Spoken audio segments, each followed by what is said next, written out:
ले लेते हैं ए बी सी, और ट आपने एक टोपोलॉजी ली है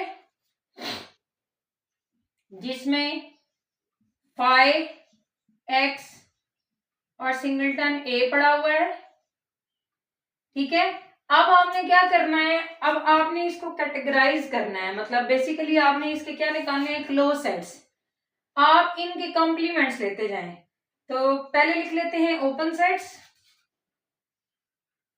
ओपन सेट्स कौन कौन से होते हैं, जो टा के अंदर पड़े होते हैं। टा के अंदर क्या क्या है, फाई है, एक्स है, सिंगलटन ए है। ये आपके पास ओपन है क्योंकि ये टा के अंदर पड़े हैं। हम क्या पढ़ रहे हैं, क्लोज सेट्स। क्लोज सेट्स कैसे निकालेंगे, हम इनका कॉम्प्लीमेंट लेंगे। इनका बेसिकली वो क्या कहना चाह रहा है, अगर क्लोज्ड होगा कॉम्प्लीमेंट लेने से ओपन बन जाएगा, और अगर ओपन होगा तो कॉम्प्लीमेंट लेने से क्या हो जाएगा,